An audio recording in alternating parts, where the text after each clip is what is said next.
Assalamualaikum warahmatullahi wabarakatuh. Video ini saya buat untuk memenuhi tugas ulangan tengah semester mata kuliah Psikologi Pendidikan yang diampu oleh Ibu DRA Kurniana Bektiningsih, MPD. Sebelumnya, perkenalkan, nama saya Nasya Salsadika, NIM 1401419349 dari Rombel H Angkatan 2019. Pada video ini, saya akan sedikit memaparkan materi mengenai perkembangan kognitif dan bahasa. Pada materi ini terdapat 4 topik yang harus saya bahas. Yang pertama yaitu Brunner tentang perkembangan kognitif. Yang kedua, pengertian perkembangan bahasa.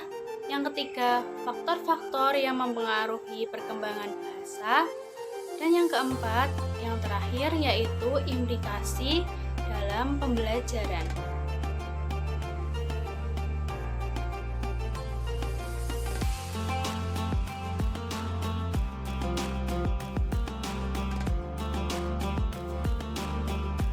Pertama yaitu adalah Brunner perkembangan kognitif.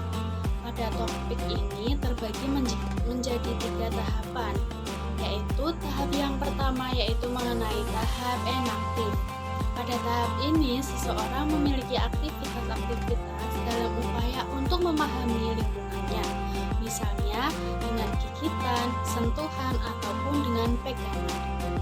Tahap yang kedua yaitu tahap ikonik. Pada tahap ini seseorang memahami objek-objek atau dunia melalui gambar-gambar dan visualisasi verbal. Pada tahap yang ketiga yaitu tahap simbolik, seseorang telah memiliki ide-ide atau gagasan-gagasan yang abstrak yang sangat dipengaruhi oleh kemampuan dalam berbahasa dan logikanya.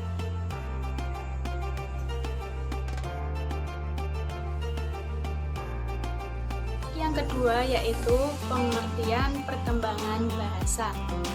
Perkembangan bahasa dalam psikolinguistik diartikan sebagai proses untuk memperoleh bahasa, menyusun tata bahasa dari ucapan-ucapan, memilih ukuran penilaian tata bahasa yang tepat dan sederhana.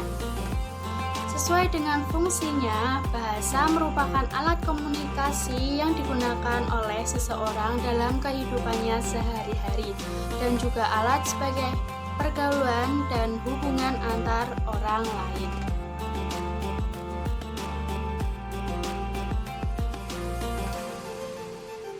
Topik yang kedua yaitu mengenai faktor-faktor yang mempengaruhi perkembangan bahasa.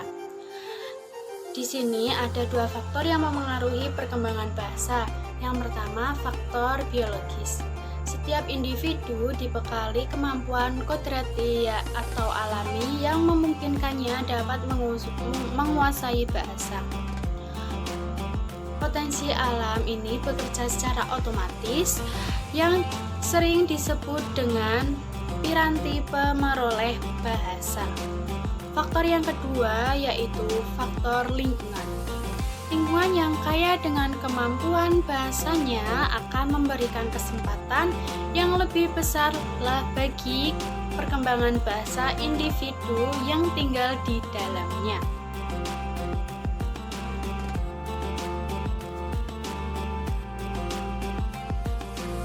Topik yang keempat atau topik yang terakhir yang akan saya bahas yaitu mengenai implikasi dalam pembelajaran. Upaya yang dapat dilakukan untuk mengembangkan kemampuan bahasa diantaranya ada 3 tahap, yaitu yang pertama, mengupayakan lingkungannya yang dapat memberikan kesempatan seluas-luasnya bagi perkembangan bahasa secara optimal. Yang kedua, pengenalan sejak dini terhadap lingkungan yang memiliki variasi kemampuan bahasa pada anak sangat diperlukan untuk memacu perkembangan bahasanya. Yang ketiga, mengembangkan strategi untuk mempermudah penguasaan bahasa, antara lain cara untuk memudahkan perlahan, mengingat, meniru, mengalami langsung, dan juga bermain. Itulah 4 topik yang saya bahas, kurang lebihnya saya mohon maaf. Wassalamualaikum warahmatullahi wabarakatuh.